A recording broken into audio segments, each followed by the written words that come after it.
A atração a seguir é recomendada para todas as idades.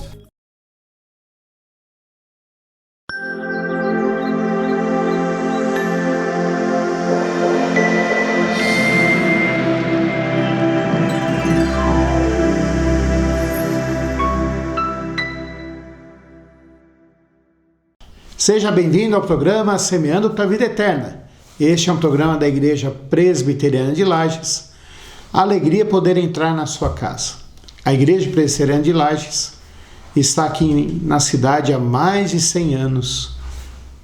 O ano que vem nós completamos 70 anos como organização independente. Nós participamos da Igreja Presbiteriana do Brasil. Somos uma das igrejas federadas. E nós temos como principal motivação levar Jesus Cristo para a sua vida. Falar do Evangelho, falar que é esperança para você. Falar que você pode viver uma vida melhor, cheia de esperança e diferente.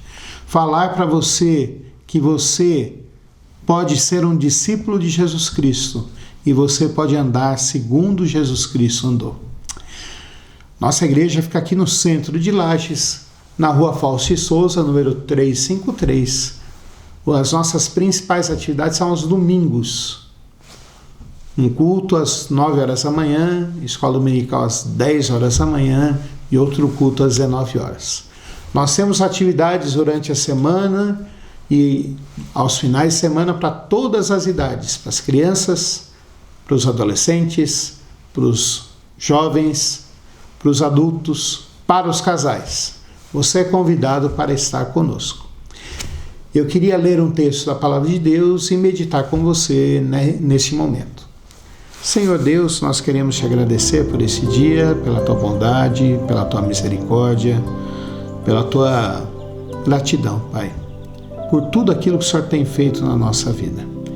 E nós queremos, Senhor Deus, te suplicar que o Senhor fale ao nosso coração, que o Senhor nos dirija, que o Senhor nos abençoe. Que o teu Santo Espírito aplique a tua palavra em nós, Pai. É a nossa oração em nome de Jesus Cristo. Amém. Eu queria ler com você um milagre que Jesus Cristo fez, que está registrado em João, Evangelho de João, capítulo 2, versículos 1 ao 12, que diz assim: 3 dias depois, houve um casamento em Caná da Galileia, achando-se ali a mãe de Jesus. Jesus também foi convidado com os seus discípulos para o casamento. Tendo acabado o vinho, a mãe de Jesus lhe disse: eles não têm mais vinho. Mas Jesus lhe disse: mulher, que tenho eu contigo? Ainda não é chegada a minha hora. Então ela falou aos serventes: fazei tudo o que ele vos disser. E estavam ali 6 talhas de pedra que os judeus usavam para as purificações, e cada uma levava 2 ou 3 metretas. Jesus lhes disse: enchei de água as talhas, e eles as encheram totalmente. Então lhes determinou: tirai agora e levai ao mestre-sala. Eles o fizeram. Tendo o mestre-sala provado a água transformada em vinho, não sabendo de onde viera, se bem que o sabiam os serventes que haviam tirado a água, chamou um noivo. Ele disse: todos costumam pôr primeiro o bom vinho, e quando já beberam fartamente, servem o inferior. Tu, porém, guardaste o bom vinho até agora. Com este, deu Jesus princípio a seus sinais em Caná da Galileia. Manifestou a sua glória e os seus discípulos creram nele. Depois disto, desceu ele para Cafarnaum com sua mãe, seus irmãos e seus discípulos, e ficaram ali não muitos dias. A gente sempre pensa em Jesus Cristo e pensa em quem ele é. Eu queria dizer para você que os milagres que Jesus Cristo fez revelam quem ele é. Muitas vezes a gente enfatiza nos milagres relatados na Bíblia, porque há muitos outros milagres. Esse Evangelho de João diz no final que se fossem registrados todos os sinais e maravilhas que Jesus Cristo fez, não caberiam em todos os livros da terra. E nós vemos aqui meu amigo, minha amiga, você que está nos assistindo, um milagre que Jesus Cristo fez. Um milagre muito bom, muito essencial, e um milagre que demonstra o caráter de Jesus Cristo. Nós vemos aqui que ele estava numa festa de casamento. Então a primeira coisa que a gente pode ver sobre Jesus Cristo e quem ele é que ele valoriza a família, e a família é muito importante para ele. E é fácil a gente entender isso, porque foi Deus Pai quem criou. A Trindade criou a família. A gente vê lá em Gênesis capítulo 1 que Deus diz: não é bom que o homem viva só, far-lhe-ei uma auxiliadora que lhe seja idônea. Então, a gente pode ver e perceber que a família é importante para Jesus. E ele mantém essas relações importantes que nós vemos aqui. Nós vemos também uma coisa que a gente não está acostumado com os nossos tempos. Hoje em dia nós vamos em uma festa de casamento, se o casamento iniciou, se a cerimônia foi às 11 horas da manhã, o casamento vai no máximo aí até as 4 horas da tarde. Se o casamento é à noite, final da tarde, início da noite, pode ser que a festa vire até o outro dia de manhã. Há muitas festas que acontecem isso. Mas naquela época a festa durava vários dias, porque as pessoas iam de uma cidade a outra, iam de um tempo para outro, iam de um lugar para o outro, e estavam ali vendo e percebendo o que acontecia. Elas precisavam dormir nos sítios que haviam, nas casas que haviam. Famílias inteiras se deslocavam. E por isso a festa durava vários dias. Há alguns estudiosos que falam em 7 dias de festa. Então imagine quanto tempo e quantas despesas haviam. E diz aqui que a família dos noivos tinha providenciado tudo para essa festa. Mais especificamente a família do noivo providenciou tudo para essa festa. Está tudo correndo bem, mas de repente o vinho acabou. Bom, se era suco de uva, se era vinho, o texto fala em vinho. Então, havia ali uma questão de você se alegrar com a bebida. E acabou. Agora imagine você numa festa de vários dias, acabar aquilo que poderia dar alegria para aquela festa, para aquelas famílias, para aquela situação. E Maria, mãe de Jesus, conversa com Jesus Cristo e pede para que ele tome uma providência. Não tem mais vinho.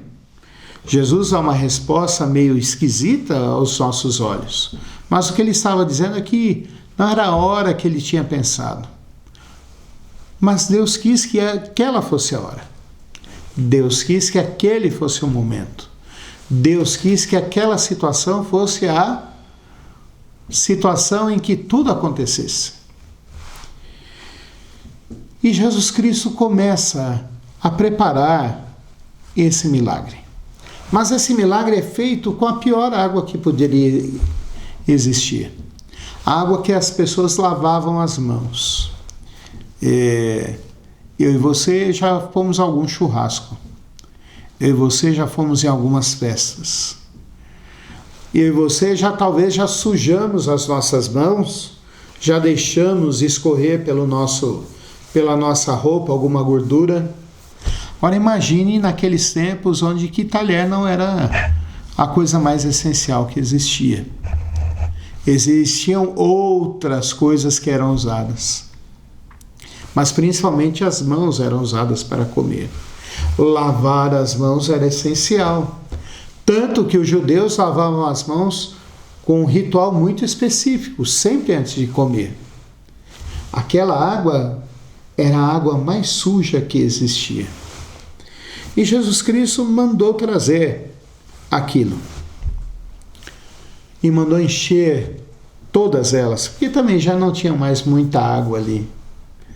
E a partir dali, Jesus Cristo fez o milagre. transformou aquela situação.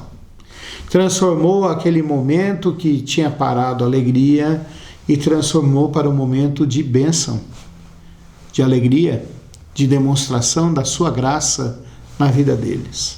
A gente vê aí Jesus Cristo, aquele que tem poder para transformar situações difíceis em situações boas e renovadoras. É isso que ele faz. Jesus Cristo transforma aquilo tudo num momento que parecia de desespero, um momento que parecia de tristeza, um momento que parecia de vergonha. Ele transforma em alegria, em bênção, em vida. Jesus Cristo faz isso. Ele é o Senhor da nossa vida. Ele sabe como fazer essas coisas. E a gente começa a ver e perceber, lendo o texto bíblico e continuando lendo esse texto bíblico, que ele faz uma coisa que era ruim ficar melhor ainda do que o original. Porque levam para o mestre-sala. Quem que era o mestre-sala? Era aquela pessoa que organizava e que dizia se a comida estava boa ou ruim. Porque 7 dias comendo, vamos dizer a verdade, precisava ter uma organização muito boa. E esse mestre-sala diz para o noivo e fala que todos costumam dar o melhor vinho no início, porque é quando o paladar está mais apurado. Depois que você já bebeu um pouco, que ficou meio tchuco, pastor, não pode, pastor Paulo não pode usar essa palavra tchuco, porque bebedeira é pecado. Certo. Depois que o seu paladar está mais desgastado, qualquer coisa vai. E ele fala assim, as pessoas dão o melhor vinho no início, e você reservou o melhor vinho para o final. Jesus Cristo transformou e mudou tudo aquilo ali. Jesus Cristo fez com que a verdadeira festa, a verdadeira alegria voltasse.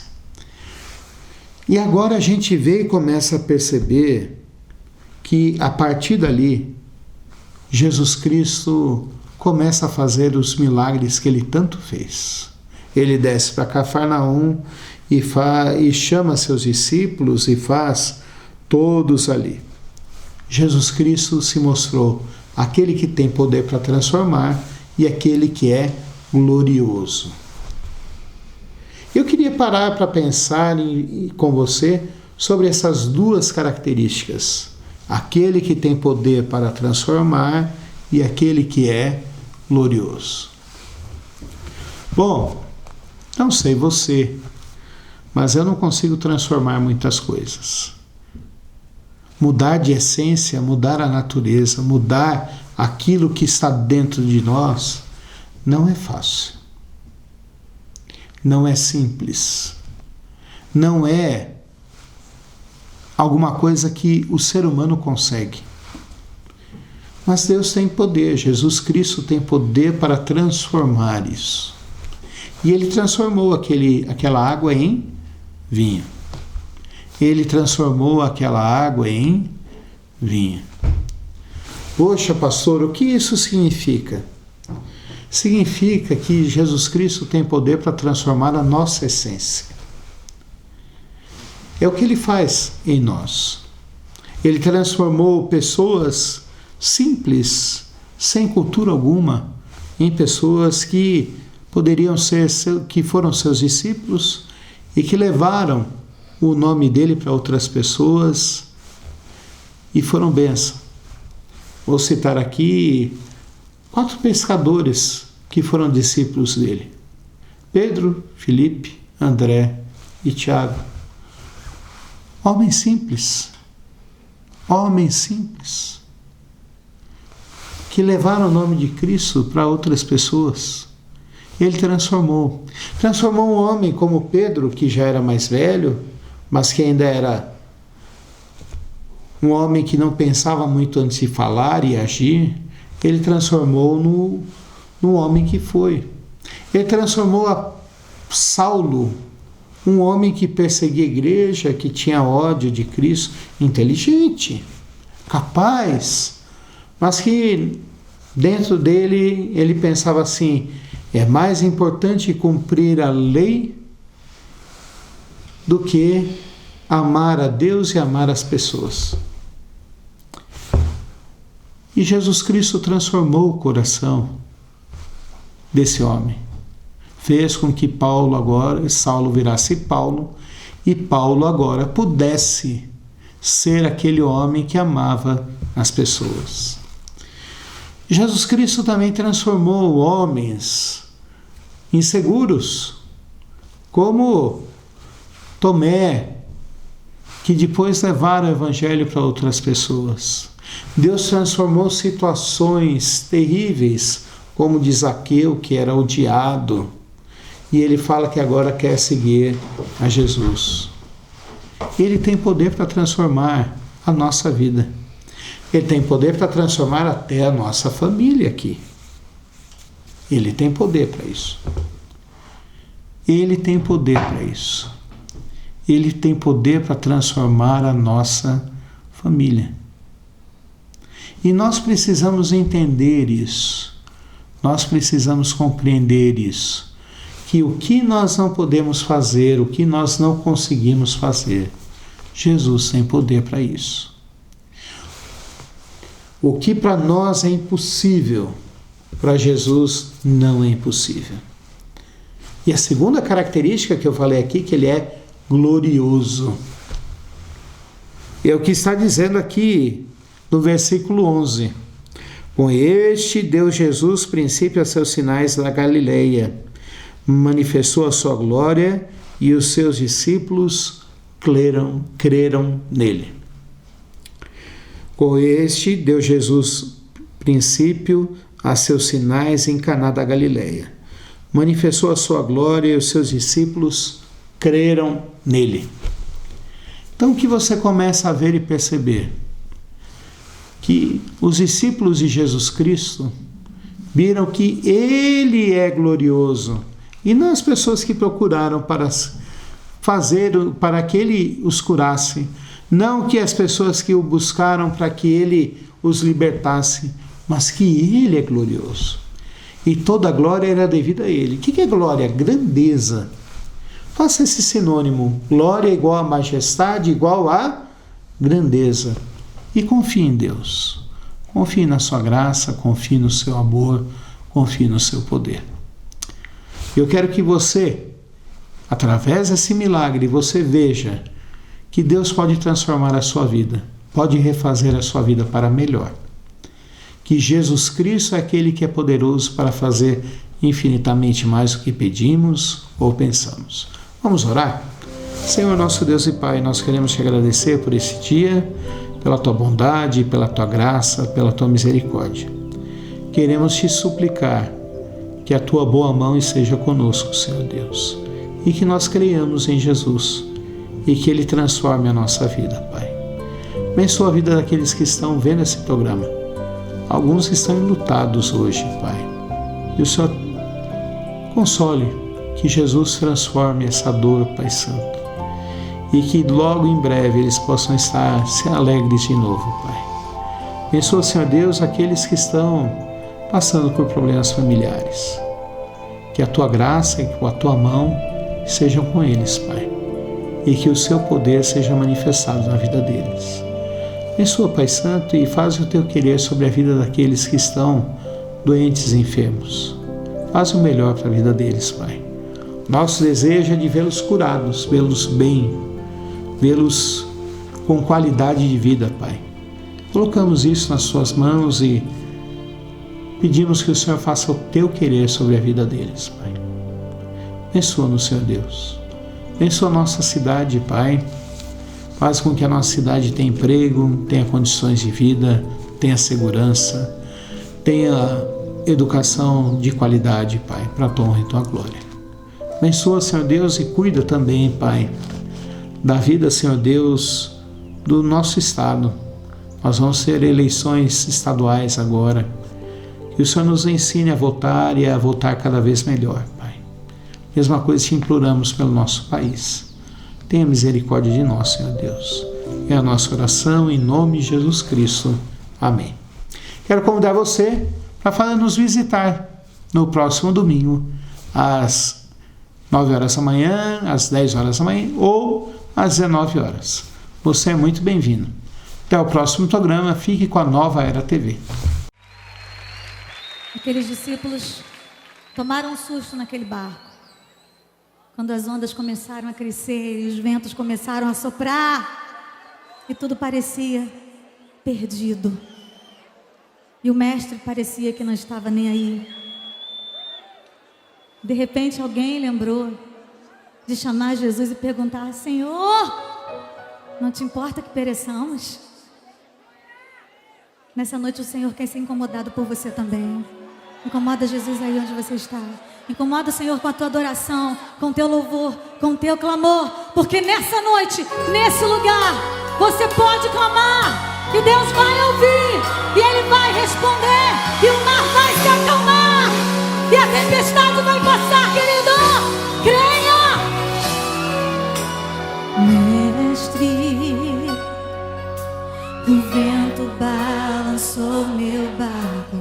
Mestre, estou à beira de um naufrágio. Mestre,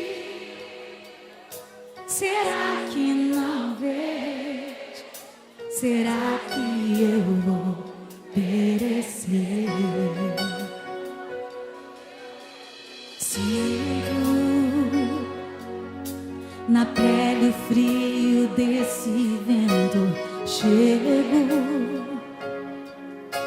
a crer que não estás me vendo. Lembro que estás logo ali, na proa do meu barco a dormir.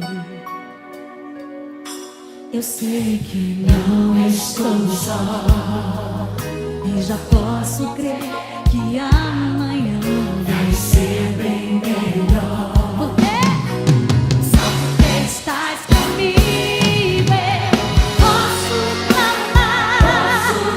Eu acredito que eu não vou naufragar.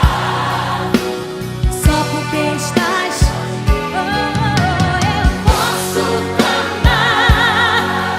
Já tenho fé pra descansar nas ondas de um grande mar. Sim, eu posso clamar. Mestre, vem me ajudar.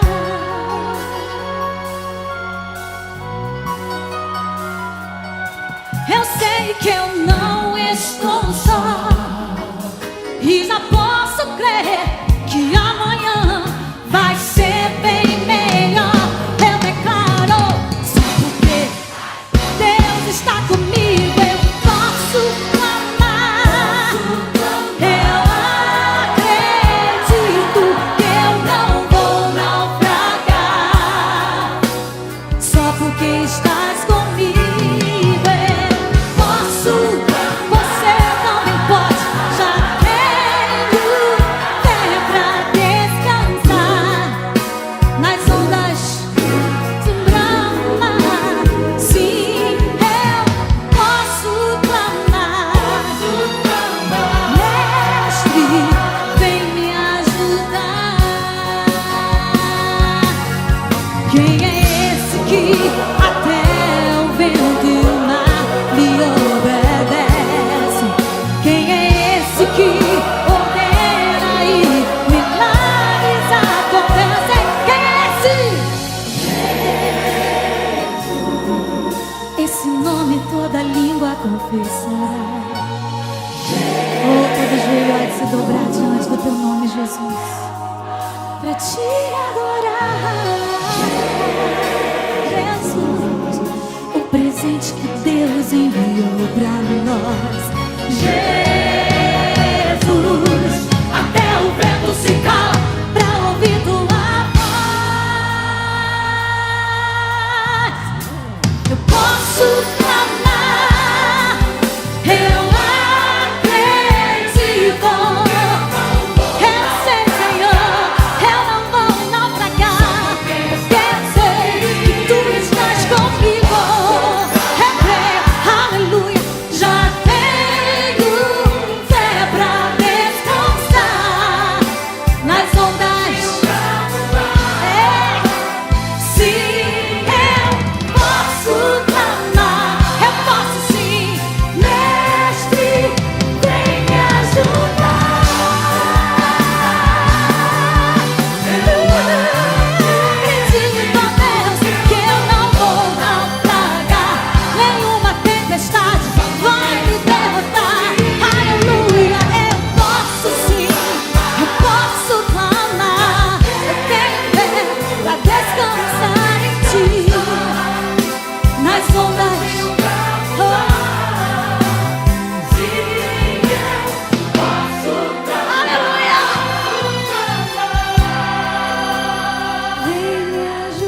vem, Senhor. Vem me ajudar. Oh, vem, Senhor. Oh, vem. Vem me ajudar.